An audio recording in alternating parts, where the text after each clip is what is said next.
puisque tu avais fait un petit papier pour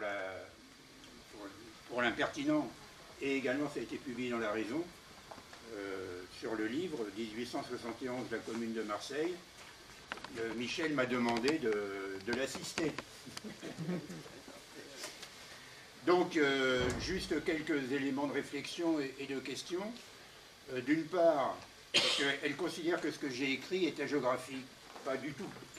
C'est la réalité, c'est-à-dire que ce livre a la particularité d'être un livre comment dire, honnête, sérieux, et qui exprime à la fois une position, mais en même temps qui s'appuie sur la réalité des faits, à travers notamment le décryptage des publications de l'époque, hein, si je me trompe.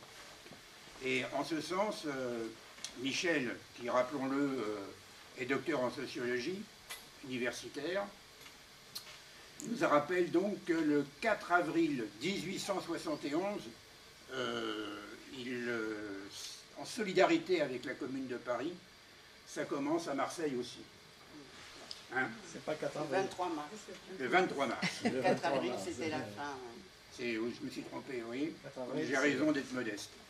Alors, simplement, quelques réflexions, quelques questions. Moi, ce qui m'a intéressé, c'est d'une part la contradiction que ce livre permet de souligner entre l'élan révolutionnaire symbolisé par l'apparition du drapeau rouge et une suite d'hésitations et d'illusions sur une conciliation possible avec l'ennemi. Ça m'a frappé. En particulier, on connaît la personnalité de Crémieux, pour lequel on a fait beaucoup de discours, mais le livre de Michel n'est pas un discours. C'est justement une étude fondée encore une fois sur les faits et les textes. Et on s'aperçoit que la Commune de Marseille a copié un petit peu la Commune de Paris, de façon très limitée, hein, en particulier sur la question du logement. Mais c'était surtout la question de poser le problème de l'élection des représentants. Et sous cet aspect-là, il y a une scène, moi aussi, qui m'a frappé, et où on voit Crémieux qui demande au général catholique monarchiste Espivert de la ville Boisnais d'organiser les élections. Et ce général-là, c'est celui qui fera exécuter Crémieux. On voit aussi à travers cette personnalité de Crémieux le fait qu'il va essayer de libérer les otages que ses propres compagnons ont fait, pour essayer de montrer qu'il est prêt à discuter et qu'il ne faut pas verser le sang. Et en fait, oui, il sera remercié par son exécution capitale. Une réflexion peut-être avec tous ceux qui essayent aujourd'hui de nous expliquer et de justifier les conciliations.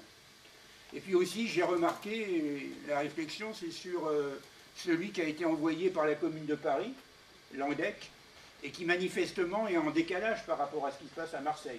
Hein, tu reviendras là-dessus, mais c'est comme ça que j'ai compris le texte. Et qui en particulier donc, doit nous permettre de réfléchir sur, si on veut aller jusqu'au bout de ce qui est les mandats de la libre pensée, de l'émancipation, on parle de constituante, l'importance de pouvoir travailler sur les transitions qui permettent de passer de l'attachement de la République à une société qui serait libérée en fait de l'exploitation de l'homme par l'homme.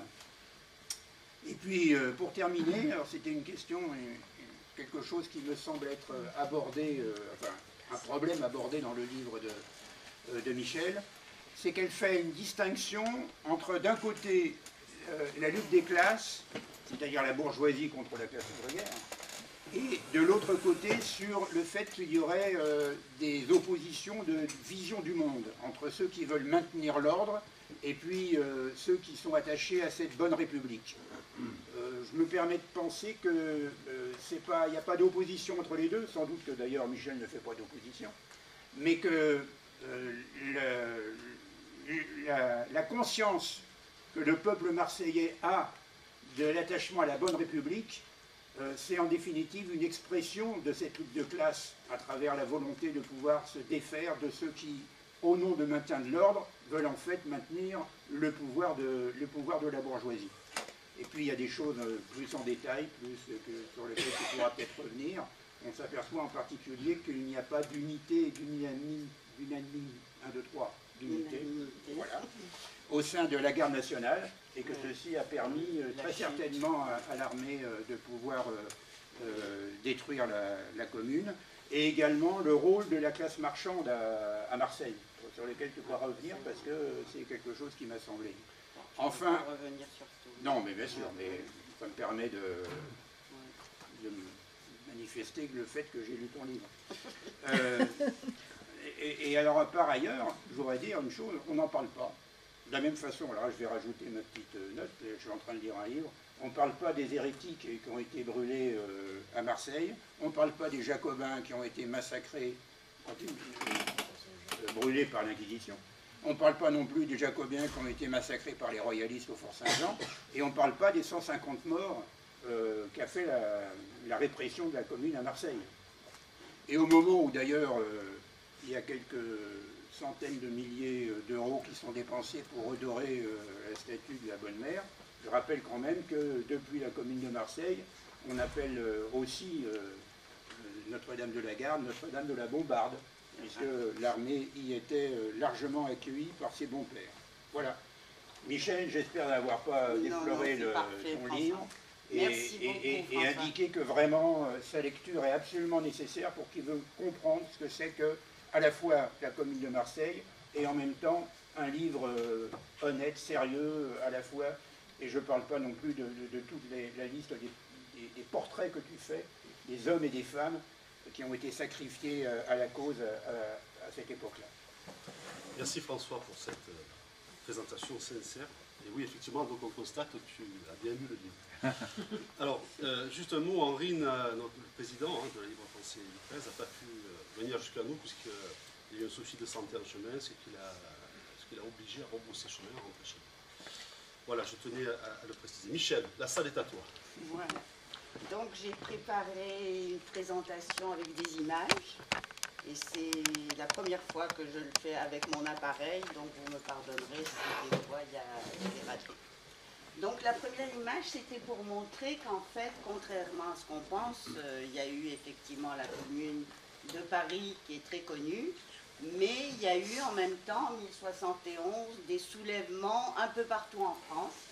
Et cette carte qui a été faite par un historien qui s'appelle Moissonnier, donc si on zoome, les grands ronds, ce sont toutes les villes où il y a eu des soulèvements importants. Et les petits points, c'est vraiment des soulèvements de moindre importance. Par exemple, à Nîmes, à Aix, donc Marseille, vous voyez que c'est assez gros. Narbonne, c'est la plus importante. Donc cette carte qui a été faite assez récemment, puisqu'au début on parlait que de la commune de Paris, mais maintenant il y a quand même beaucoup de travaux sur ce qu'on appelle les communes de province. Ce mot est peut-être mal choisi parce que province, si vous connaissez l'étymologie, c'est provincere, c'est pour vaincre, donc je cherche un autre mot mais je n'en connais pas. Et voilà, cette carte montre bien les différents soulèvements qu'il y a eu parallèlement et qui ont été aussi bien écrasés tous avant la Commune de Paris. La Commune de Paris, c'est celle qui a duré le plus longtemps, 76 jours, du 18 mars au 28 mai 1871. Celle de Marseille, elle a duré du 23 mars au 4 avril 71. Et toutes les autres ont été écrasées de la même manière par les troupes versaillaises de Thiers. Donc ça, ce sont les livres qui ont paru. Le premier, c'était Pierre-Olivier Lissagaré, L'histoire de la commune de Paris. Donc je l'ai... Mince, non, ça c'est à moi ça. Ouais. Peut-être je peux le faire sans note.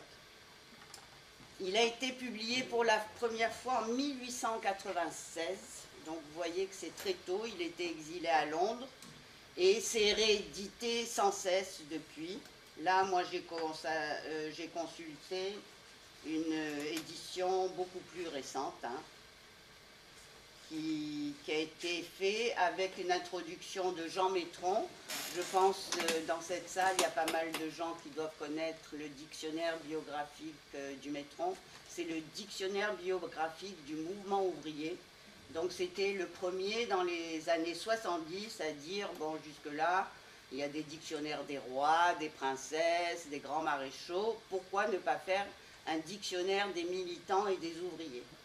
Donc Jean Métron, il a initié ce dictionnaire qui est aujourd'hui en ligne et qui est une mine d'informations pour tous ceux qui s'intéressent à l'histoire des ouvriers en France. Et il l'a fait aussi en Belgique, je crois. Et donc ça, c'est le premier livre qui a été publié sur la commune de Marseille. C'était Antoine Oliviesi, donc c'était une thèse de doctorat. La commune de 1871 à Marseille. Il avait fait sa thèse en 1947, donc tout de suite après l'après-guerre. Et après, ça a été réédité par Jeanne Lafitte, donc qui a repris. Plus récemment, c'est Roger Vigneault, c'était en 2003, qui a fait ce livre, qui est encore un peu disponible sur des ventes par correspondance, mais qui sinon est épuisé. C'était Edisud. Lui, c'était un avocat, donc il s'est beaucoup intéressé au procès de Crémieux. Donc dans son livre, il y a une grosse partie qui est consacrée au procès de Crémieux, qui était un procès collectif avec 17 protagonistes de la commune de Marseille. Et il y a eu 3 condamnés à mort, Gaston Crémieux, Pélissier et Étienne, et 2 ont été graciés, et il n'y a que Gaston Crémieux qui a été fusillé. Mais avant lui, il y avait 2 soldats aussi qui ont été fusillés, et ceux-là, on en parle peu aussi. Donc voilà, et moi je suis arrivée après Vigneault, donc en 2021, j'ai fait le livre dont il sera plus question ici. Mais avant, je veux présenter aussi les autres livres qu'il y a eu. Alors ça, c'est un livre de Jeanne Gaillard qui a vraiment renouvelé complètement les approches en faisant ce livre « Commune de province, commune de Paris ». Donc, sans faire une opposition, elle essayait de présenter les caractéristiques spécifiques de ces différentes communes. Et la plus intéressante aussi, après Marseille, bien sûr, hein, des communes de province, c'est la commune de Narbonne, parce qu'il y avait un maire extraordinaire qui s'appelait Dijon, j'ai oublié son prénom, et qui a été vraiment, on peut dire, entre guillemets, plus révolutionnaire qu'à Marseille, mais qui n'a pas tenu. En 2-3 jours, ça a été écrasé. Par contre, il y avait des soldats qui avaient collaboré avec les insurgés à Narbonne. Il y a eu 12 soldats arrêtés et déportés à Narbonne, à cause de leur soutien à la commune. Donc ce monsieur Dijon, dont on voit le portrait, là, vraiment, c'est une personnalité tout aussi attachante que Gaston Crémieux. Et ça, c'est à Lyon. Ça, c'est très récent. C'est un jeune homme qui m'a contacté après la parution de mon livre. Il me dit, moi aussi, j'ai travaillé sur la commune de Lyon. Si vous voulez, on fait un échange de livres. Donc, il m'a envoyé son livre. Donc, vous voyez que quand même, ça commence vraiment à prendre dans le champ de la recherche toutes ces communes de province. Et la commune de Saint-Étienne, dont j'envie l'image qui a été faite à leur époque. C'est la prise de la préfecture de Saint-Étienne qui a été dessinée à l'époque, alors que nous, à Marseille, on n'a pas de dessin de la prise de la préfecture.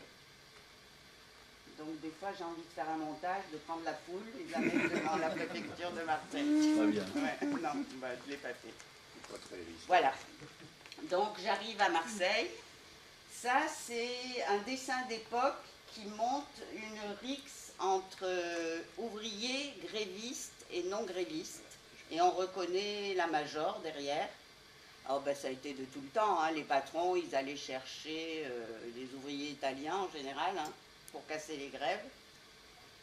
Et là, on voit bien, hein, c'était dans les années 1870-80. Et c'était paru dans un livre, un colloque sur J'ai lu. Et là, c'est encore plus flagrant, on voit la charge des grévistes par la police montée, hein, ils étaient à cheval à l'époque. Alors pourquoi j'ai choisi ces images en introduction? parce qu'au mois de mars, avant la commune de Marseille, il y avait de très nombreuses grèves à Marseille. La grève des dockers, la grève des nettoyeurs de rue, ça c'est récurrent à Marseille. La grève des voilières, il y avait des femmes aussi qui ont fait grève. Et donc c'était vraiment un climat de mouvements sociaux qui a quand même favorisé la prise de la préfecture. Donc là, je vais un peu vite. Donc l'histoire commence en fait le 22 mars 1871, alors que la Commune de Paris avait commencé depuis le 18 mars. À Marseille, les nouvelles n'arrivaient pas, puisque une des premières mesures à Paris, ça avait été d'arrêter les journaux, les trains, les communications. Donc les Marseillais n'étaient pas au courant qu'il y avait un mouvement à Paris. Ils s'en doutaient un peu parce que le télégraphe marchait encore. Et à l'époque, c'était un peu l'équivalent de nos réseaux sociaux. Il y avait quand même des nouvelles qui circulaient. Et le 22 mars, il y a une délégation à la tête de laquelle était Gaston Crémieux, qui va à la préfecture de Marseille pour demander des nouvelles de qu'est-ce qui se passe à Paris. Et le préfet, bien entendu, c'était le préfet Cosnier, hein, c'était un contre-amiral. Il dit non, non, non, moi j'ai rien à vous dire et tout, donc ils insistent et finalement, il leur communique le journal officiel de la Commune de Paris qui avait commencé à paraître depuis le 18 mars, parce qu'ils ont été très efficaces sur ce plan, les insurgés parisiens. Ils ont tout de suite occupé l'imprimerie nationale. Par contre, ils n'ont pas pensé à occuper la Banque de France. Ça, tout le monde, tous les révolutionnaires leur reprochent. Mais ils ont occupé l'imprimerie nationale et ils ont tout de suite fait publier un journal officiel de la Commune de Paris, parallèle au journal officiel du gouvernement tiers. Donc ce 22 mai, Gaston Crémieux ayant eu des nouvelles de la Commune de Paris, il rejoint une réunion qui se passait à la Plaine, dans une grande salle qui s'appelait l'Eldorado. Et là, il fait un discours, donc voici le texte. Je ne sais pas si vous pouvez le lire, sinon je vous en lis une partie. Ah, mais là, il me faut mes notes parce que j'avais marqué les pages. Pardon. T'as ton sac ici, là. Non, non, c'était des grandes feuilles, je les ai laissées là-bas. Pardon.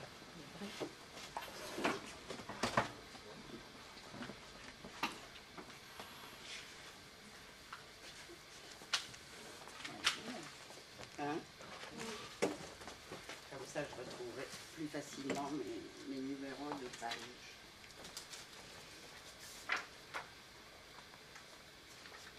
Mais vous pouvez commencer à le lire un peu si vous voulez.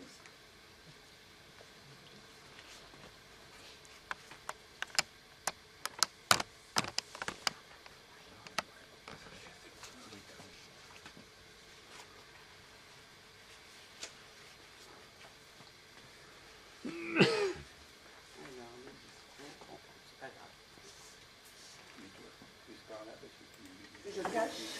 Là, c'est bon? Oui, c'est bien.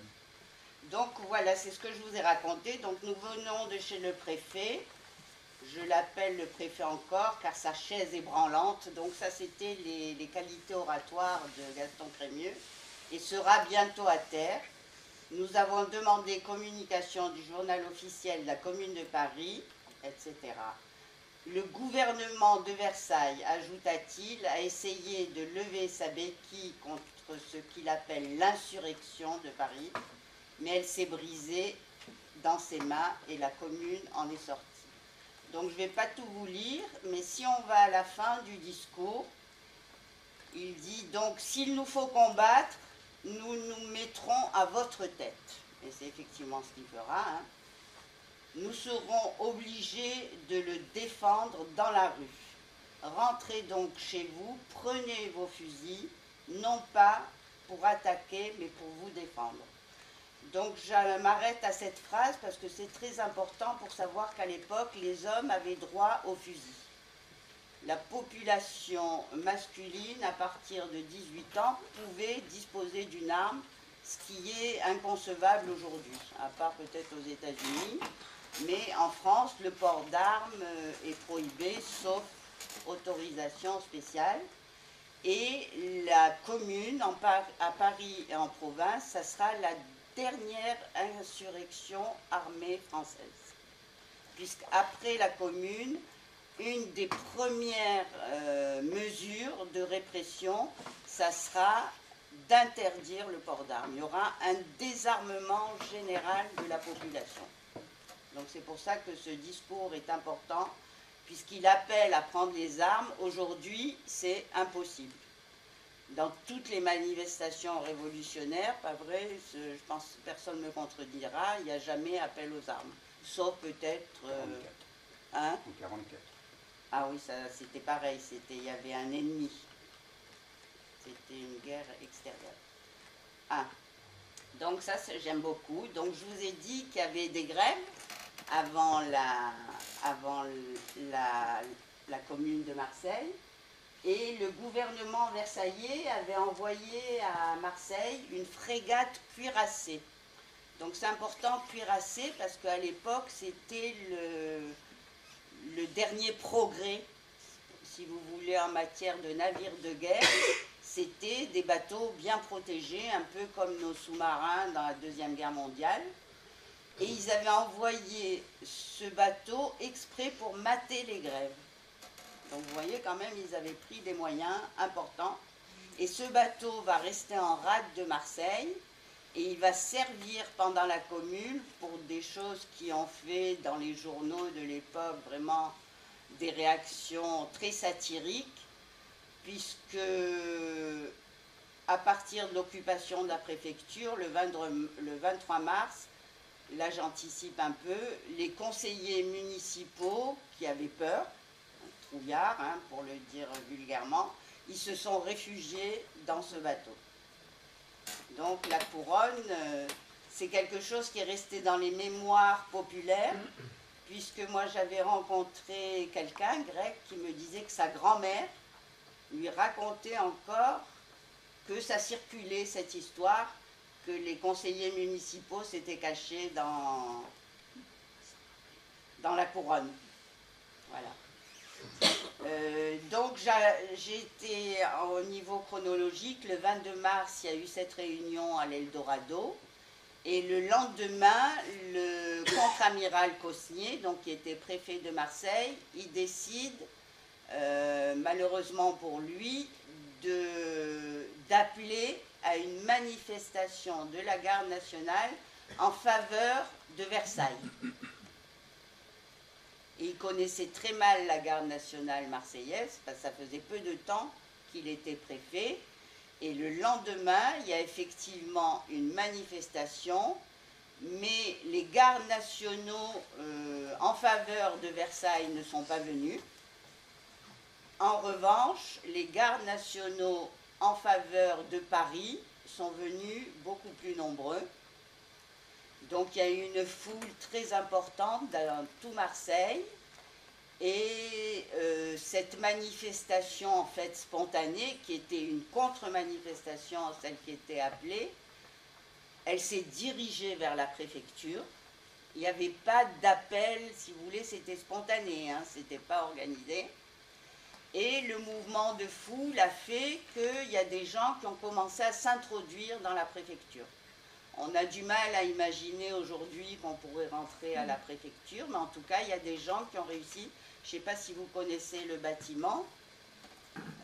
J'ai des photos de la préfecture.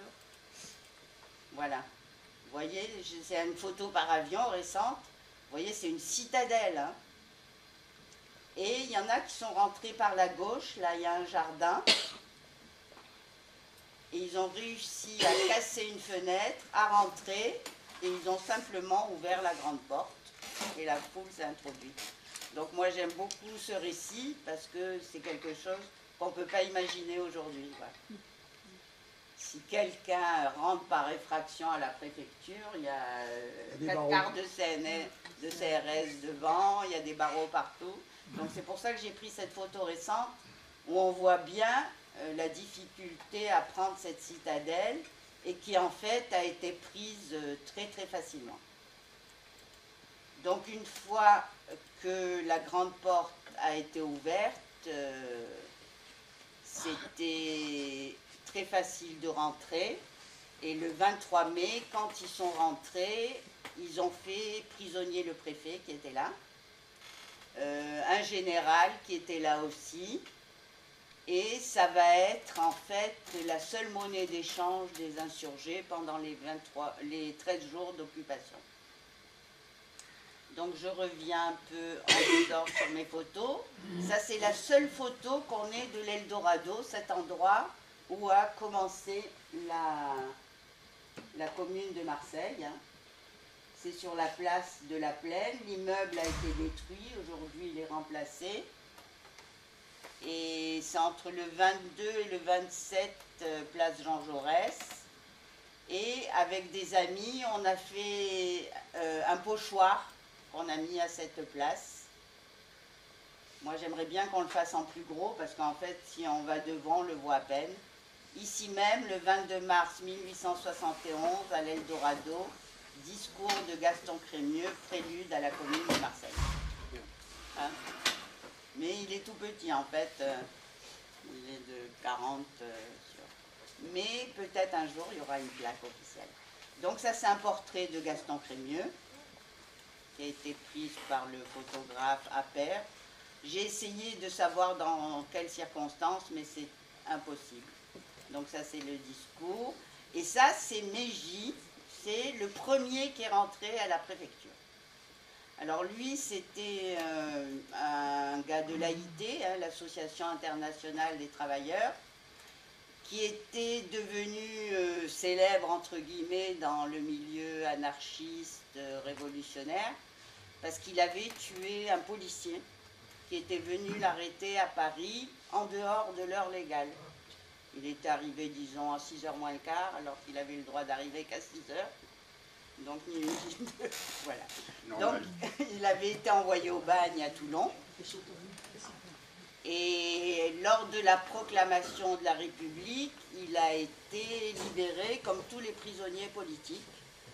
Donc il a recommencé à faire de l'agitation politique. Il a essayé à Lyon, parce qu'il y avait une, comme je vous ai montré le livre, il y a eu aussi une commune à Lyon, mais ça ne lui a pas plu. Et il est venu à Marseille révolutionner la province, comme il disait. Hein. Et effectivement, c'est lui qui est rentré le premier à la préfecture. Donc, vous voyez, c'était un... Ça doit être à peu près l'époque de la commune. Ils étaient tous barbus. Donc, la préfecture. Alors, la préfecture, je me suis arrêtée sur quelques images, parce qu'avant la proclamation de la République, en 1870, il y avait une statue cavalière de Napoléon III au fronton de la préfecture, au 3e étage, qui avait commencé à être détruite après la proclamation de la République en 1870, mais elle n'avait pas été complètement détruite, elle le sera pendant la Commune. Donc là voilà, la statue cavalière, il se prenait pour César, donc il a fait... Il a fini. Oh. Ouais. Et maintenant, la préfecture, elle est comme ça. Si vous voyez le 3e étage, la fenêtre où il y avait la statue, elle est murée. Et c'est toujours, ils ne l'ont jamais remplacée, heureusement. Voilà, ça c'est une photo que moi j'ai prise actuellement. Hein. Il y a une fenêtre. Et maintenant ils ont fait une fenêtre. C'est resté longtemps muré. Et donc il y a beaucoup de montages qui montrent la préfecture avec le drapeau rouge, mais parce qu'on n'a malheureusement ni dessin, ni photo de l'époque. Mais moi je ne l'ai pas fait le montage. Je trouve que c'est un peu... Mais lui, il l'a fait. Il s'appelle Robert Rossi. Et il a écrit ce livre « Quand Marseille criait Vive Paris », puisque dans ce discours de Gaston Crémieux, il demandait est-ce que vous êtes pour Paris ou pour Versailles? Et tout le monde a crié « Vive Paris ». Donc, si vous voulez, un peu l'anecdote qui court, c'est que c'est la seule fois où Marseille a crié « Vive Paris ». Et lui, il a fait un montage Mais je crois que c'est un dessin de Tardy hein, qu'il a pris, non? Et avec le drapeau rouge devant la préfecture de Marseille, où on voit encore la statue cavalière de Napoléon III. Vous la voyez un petit peu? Voilà. Donc ce livre, Quand Marseille criait Vive Paris, en fait, il a repris le texte d'un auteur de l'époque qui s'appelait Horace Bertin et qui avait écrit l'histoire d'un garde civique qui se passait pendant la commune de Marseille. Voilà. Donc ça, c'est la première proclamation qui a été faite après l'occupation de la préfecture. Alors, bon, je me donne jusqu'à quelle heure? Jusqu'à 12h15, disons. Donc je vais aller un peu vite. Quand la préfecture a été occupée, donc c'était essentiellement des insurgés, des jeunes de l'Association internationale des travailleurs. Mais ils n'avaient pas de projet politique, ils n'avaient pas prémédité d'occuper la préfecture, donc ils se sont trouvés un peu démunis, ils ne savaient pas trop quoi faire. Donc ils ont appelé à l'aide Gaston Crémieux, un autre avocat qui s'appelait Boucher, et c'est pour ça que la réflexion de François, elle est importante, puisque ces deux avocats, on peut les considérer comme des bourgeois, avec ou sans guillemets. En tout cas, ce n'étaient pas des ouvriers. Mais c'est les ouvriers qui ont fait appel à eux, comme c'est souvent le cas d'ailleurs. Hein. Et eux-mêmes, donc Boucher et Crémieux, ont fait appel à la mairie. Donc ils ont fait appel au maire pour qu'il nomme des conseillers municipaux pour participer à une commission provisoire qui remplacera l'autorité préfectorale. Donc, à mon sens, la commune de Marseille, à partir de là, elle est très mal partie, parce que ceux qui ont occupé la préfecture, ils ont été représentés dans cette commission par 3 membres, Alérini, Cartou, dont je retrouverai les noms là. En tout, il y avait 12 membres. Là voilà, la commission. Gaston Crémieux, Étienne, Job. Donc Job, il était effectivement à l'Association internationale des travailleurs. Il y avait aussi Alérini qui était à l'Association des travailleurs. Émile Boucher, il n'y était pas. Et il y avait 3 conseillers municipaux, Bosque, De Servi et Sidois. Donc, partant de là, cette commission tellement hétérogène, où il y avait 3 membres de la RIT, 3 conseillers municipaux, 2 avocats qui représentaient quand même le pouvoir républicain, et des représentants de ce qu'on appellerait aujourd'hui la société civile. C'était Étienne qui était portefaix. Lui, c'était un ouvrier. Et Job aussi, c'était un ouvrier, mais ils étaient perdus dans cette commission.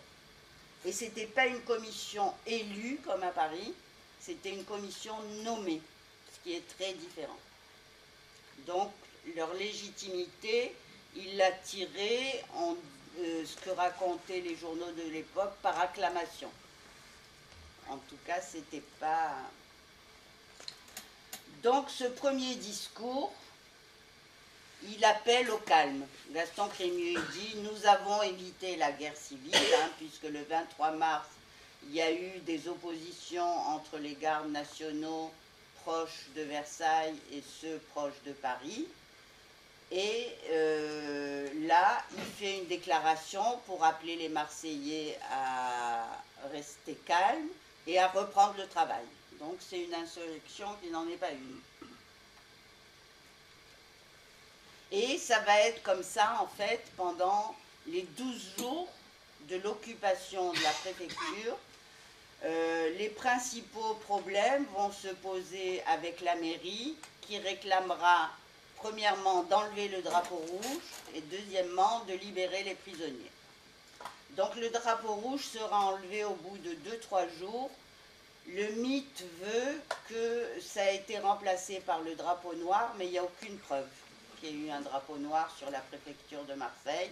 En tout cas, personne ne l'a vu, hein. Et les prisonniers n'ont jamais été libérés. Donc c'était une des raisons du pouvoir versaillais pour attaquer, parce que Crémieux avait fait beaucoup d'efforts pour essayer de convaincre ceux qui occupaient la préfecture, qui en fait avaient le véritable pouvoir, mais qui n'avaient pas de projet politique. Mais il n'avait pas réussi à les convaincre de libérer le préfet. Donc c'était vraiment un crime. Une prise d'otage, c'est considéré comme un crime, c'est pas un délit. Hein. Donc c'est pour ça qu'il y a eu de graves condamnations à mort après, puisque les otages n'ont jamais été libérés. Donc ça, c'était un autre des membres de l'AIT, Alérini.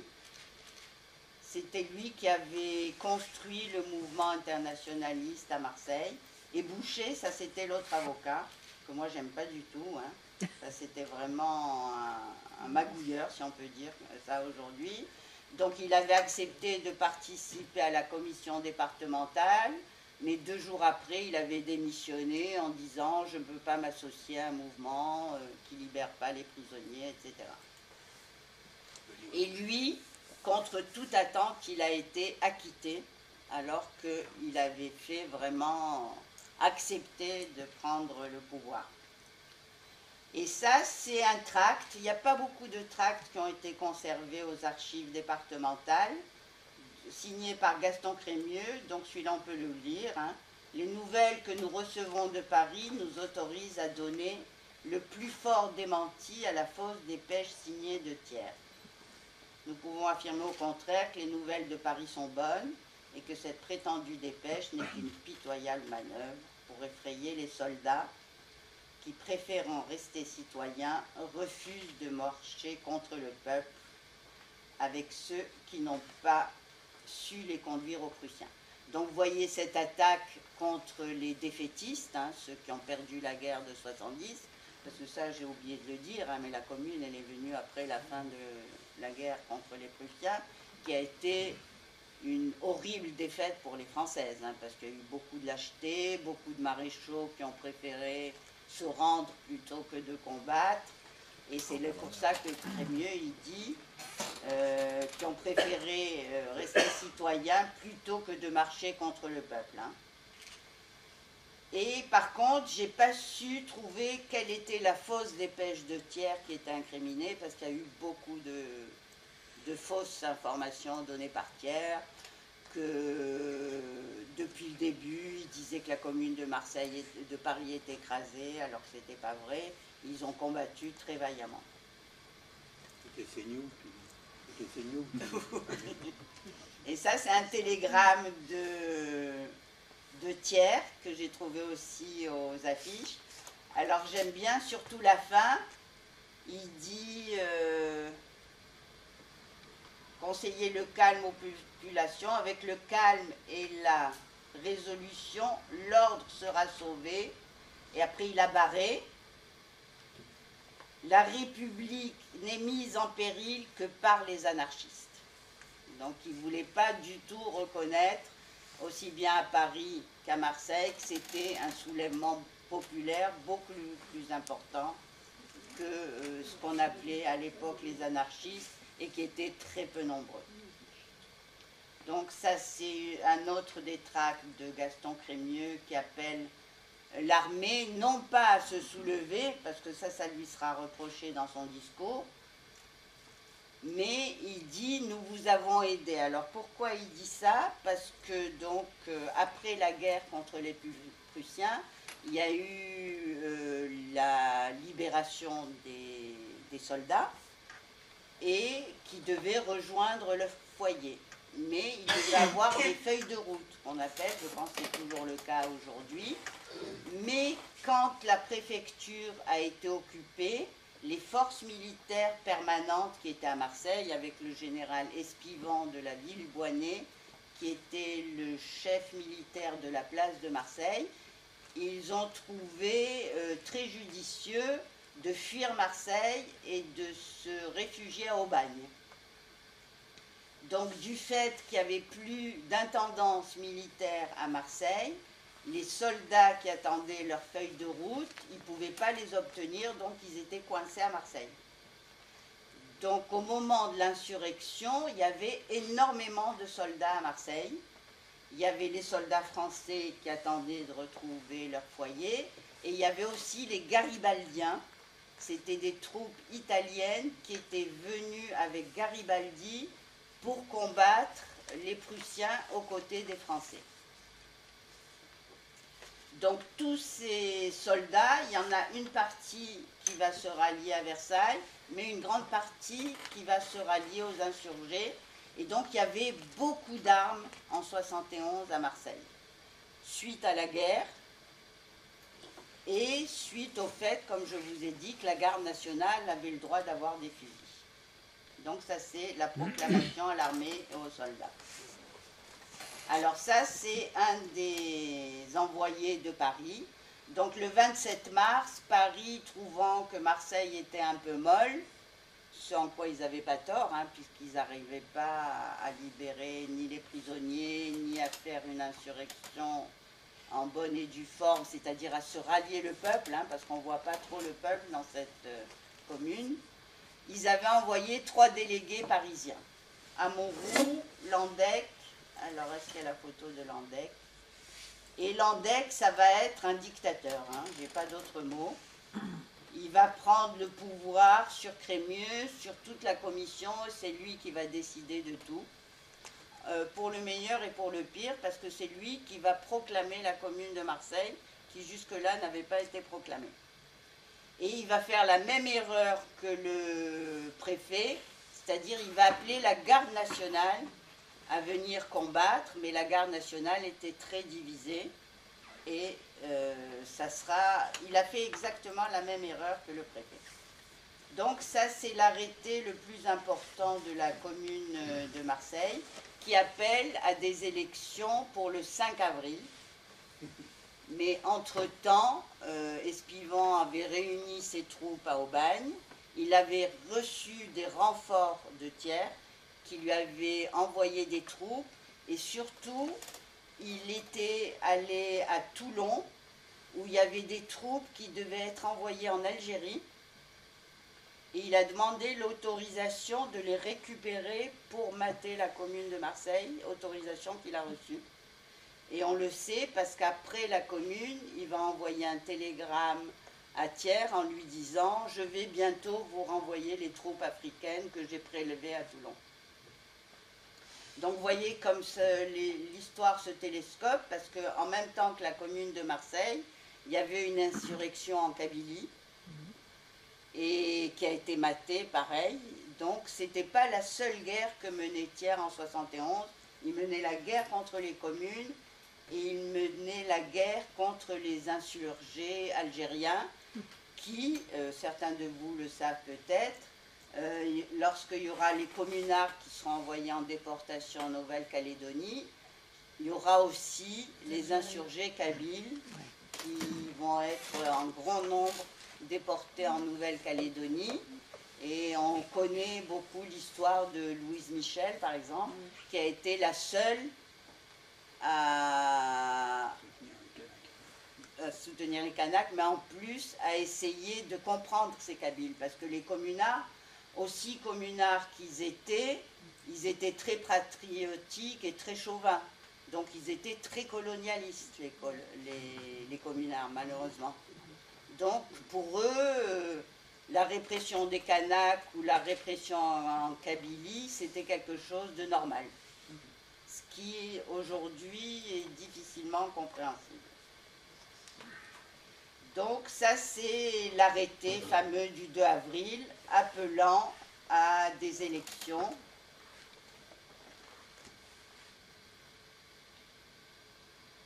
Municipales, des élections pour élire la commune, puisque cette commission, elle avait été nommée, comme je vous l'ai dit.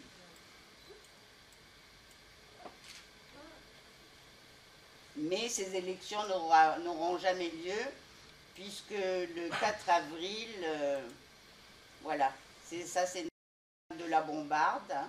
Vous reconnaissez Notre-Dame de la Garde.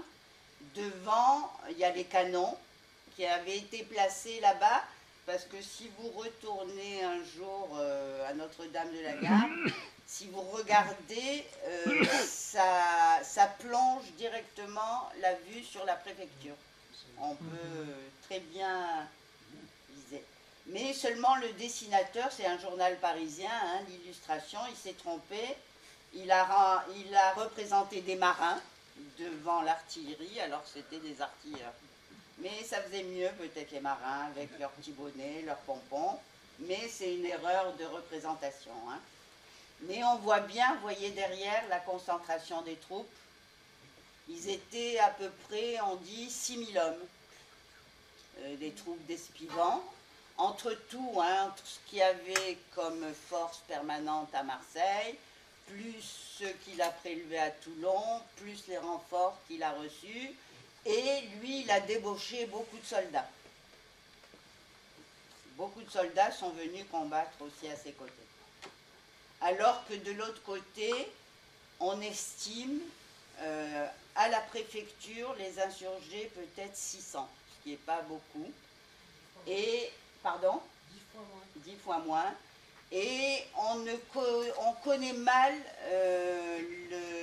le soutien qu'ils ont pu recevoir de la population marseillaise. Moi, je pense qu'il y a eu du soutien, parce qu'il y a eu des tentatives de barricades autour de la préfecture, mais qui ont été détruites dans l'heure, parce que Espivans avait les canons et les insurgés avaient que des chasse-peaux, hein. C'était des énormes fusils comme ça qui faisaient 2 mètres de long, donc ils n'étaient pas très efficaces, mais ils se sont battus quand même entre l'arrivée d'Espivans à Marseille à 6 h du matin. Les insurgés ont tenu jusqu'à 6 h du soir. Et il y a eu des batailles très dures devant la préfecture. Et une bataille que je raconte et qui a été reprise dans les journaux, il y a des insurgés qui se sont mis devant la préfecture et qui tiraient à feu continu avec d'autres qui leur chargeaient les fusils. Donc ils se sont battus vaillamment quand même, les insurgés. Mais moi je dis, souvent on me dit, mais quelles sont les causes de la commune de Marseille? Les causes de l'échec de la commune de Marseille, c'est les canons, hein, je veux dire. Vous ne pouvez rien faire contre les canons, hein. Donc on a beau faire plein d'analyses politiques, moi je ne suis pas d'accord, je veux dire.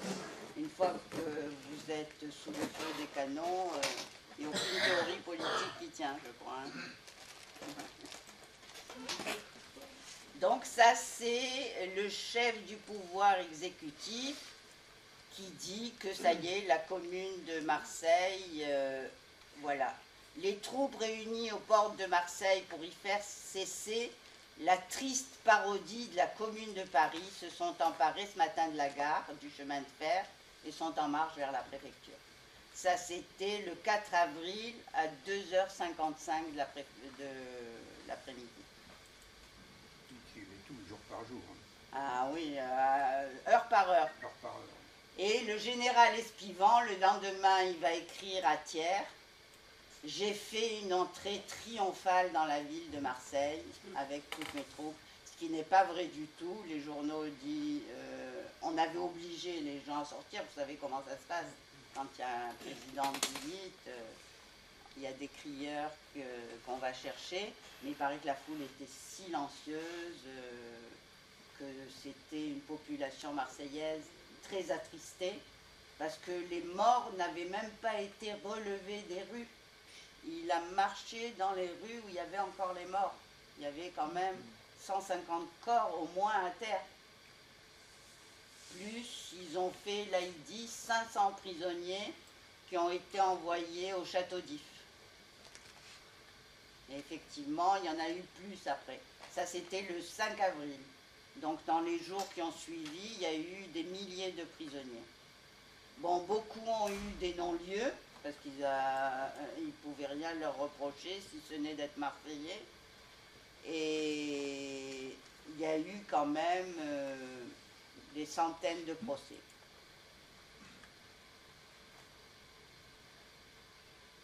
Et ça, c'est toujours tiers, hein. Un nouveau et important succès vient de marquer le rétablissement successif de l'ordre. C'est la chute de la commune de Marseille. Donc il était très fier, hein, d'avoir... Et c'est des dépêches qui ont été affichées dans toute la France sur la chute de la commune de Marseille. Ouais.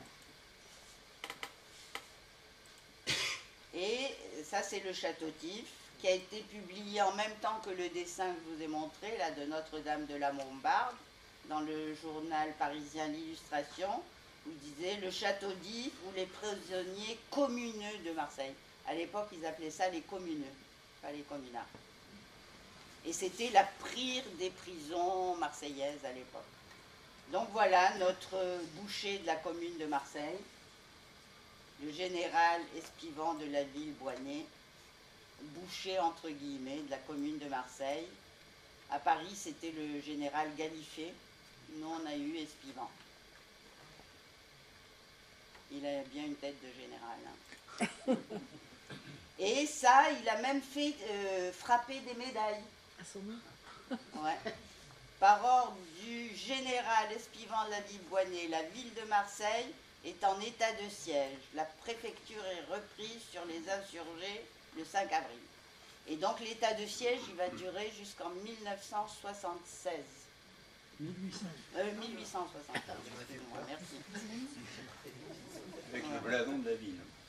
Oui, il a... Ah non, mais après, c'est lui qui a fait la politique à Marseillaise. Hein.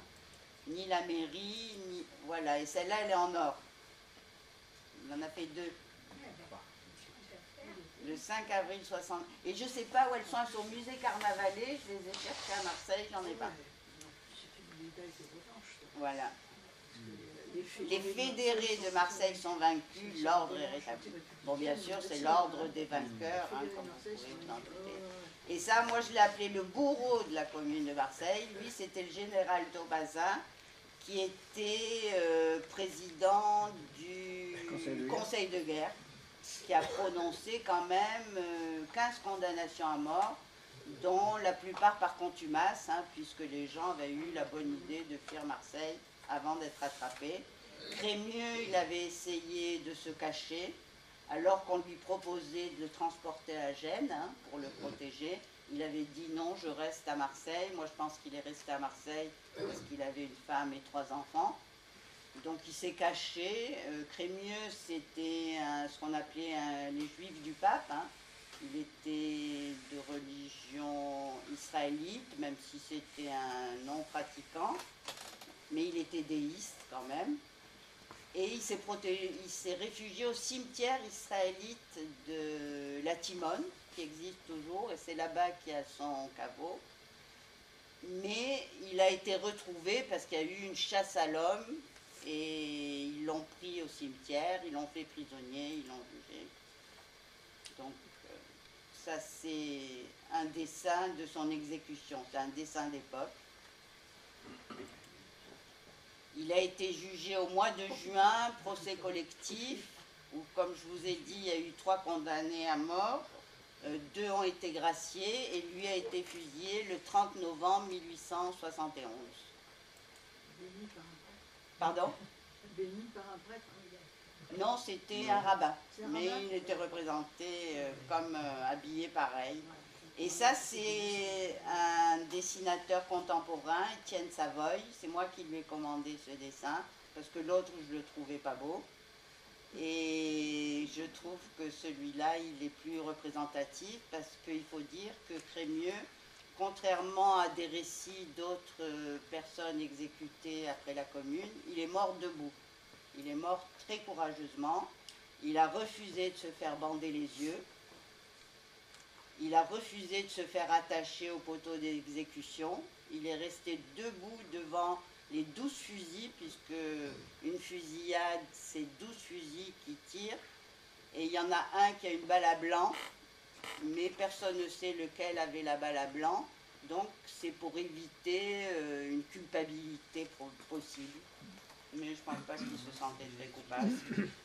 Donc en tout cas, tous les journaux, même les journaux les plus réactionnaires, ont reconnu que Gaston Crémieux était mort courageusement.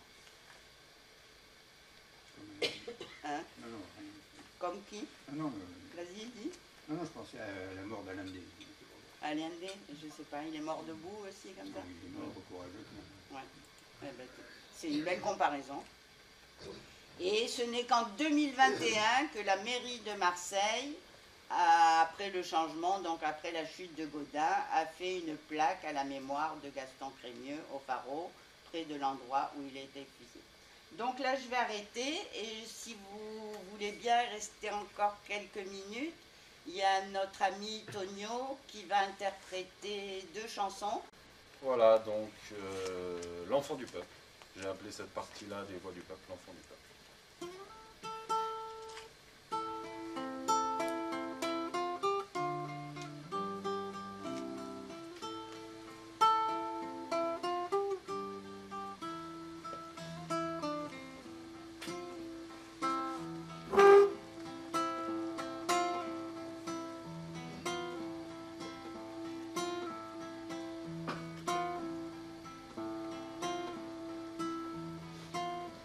Enfant du peuple issu d'une obscure famille, ne devant qu'au travail et des jours et des nuits, le peu que je dois être et le tout que je suis, j'aime l'ombre et je hais la vanité qui brille, et dans cette ombre austère où court s'abriter la liberté des mœurs, la vertu plébéienne, en attendant que l'aube ou le grand jour revienne, j'ouvre un livre où l'histoire enseigne à méditer. Or dans ce que je lis, comme en mon existence, je retrouve mon âme et la voix s'élancer. Combattre tour à tour, s'élever, s'abaisser, âme de plébéienne qui gémit et qui pense. Elle porte des fers qu'elle rompra demain, et toujours misérable, et toujours indomptée, mord le joug qui l'opprime, esclave révolté de ces 1000 tyrans qui se donnent la main. Partout l'âme humaine est en spectacle et souffre, énorme écrasement des petits par les grands, de Nemrod le chasseur au dernier conquérant. Partout de la mort, le mal nourrit le gouffre. Je reconnais ma plainte et ma rébellion, le cri de Spartacus, de Christ et de Socrate, comme un écho vivant, en ma poitrine éclate, et je sens sourdre en moi la révolution. Enfant du peuple issu d'une obscure famille, ne devant qu'au travail et des jours et des nuits, le peu que je dois être et le tout que je suis, j'aime l'ombre et je hais la vanité qui brille.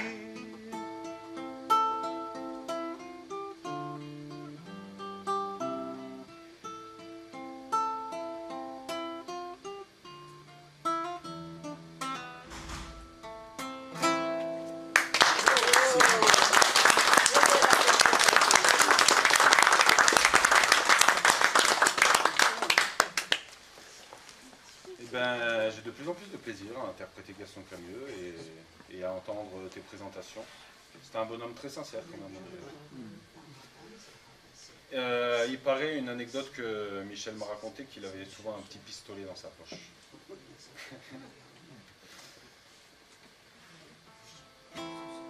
Écoutez, je peux vous présenter une deuxième chanson. Pas un texte de Crémieux cette fois-ci, mais de Jacques Barrot, qui nous raconte le trajet de ceux qui avaient déjà été faits prisonniers, alors que Gaston Crémieux, lui, était caché. Donc, je ne sais plus exactement combien ils étaient. Les insurgés de la commune qui avaient été faits prisonniers, ils étaient, disons, parqués à la lampisterie de la gare. Et donc, ce texte de Jacques Barrot nous raconte le moment où on va les chercher à la lampisterie de la gare, qu'on les fait passer dans tout Marseille, et qu'on les amène au port pour qu'ils soient déportés et qu'on les emmène faire un peu de tourisme au Château-Neuf. Dans la pire des prisons, apparemment, comme tu disais, de l'époque, Force Saint-Nicolas était pas mal. Ouais, ça se tirer la bourre. Alors voilà, un poème qui nous parle donc de la répression qui a sévi sur ces insurgés.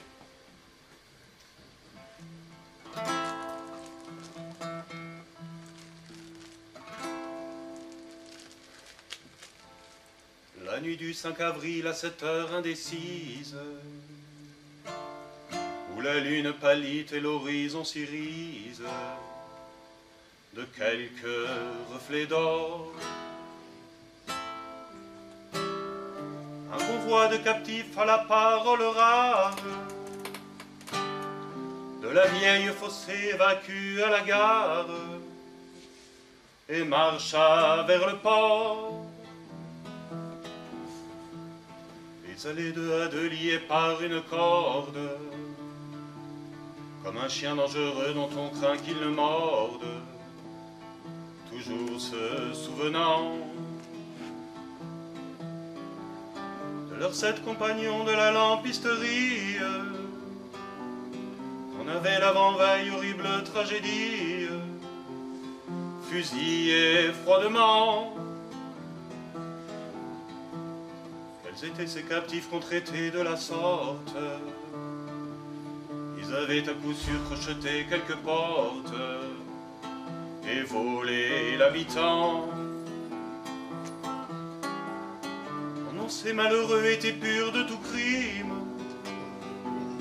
Ils n'avaient en aucun cas prélevé la dîme ou tué leurs enfants. Cependant les captifs rescapés du massacre atteignirent la mer qu'une lueur de nacre éclairait ce jour-là. Puis enfin détachés deux à deux s'embarquèrent, recouvrirent le pont, les ancres se levèrent et l'avis au cinglat. Vers quel point vogue-t-il? Vers l'humide Guyane, où le sec l'embessa, nul dans la caravane ne le peut indiquer. Ah oui, tout ce qu'on sait, c'est que l'on vous emporte loin de ceux qu'on aimait, après cela qu'importe où l'on va débarquer. Ils auront pour boisson une eau rare et malsaine, pour coucher le sol nu, pour écréer leur peine, toute la promiscuité. Et quand l'air manquera sous les voûtes profondes, ils auront les odeurs des grands banquets immondes de la communauté. Quand l'air manquera sous les voûtes profondes, ils auront les odeurs des grands banquets immondes de la communauté.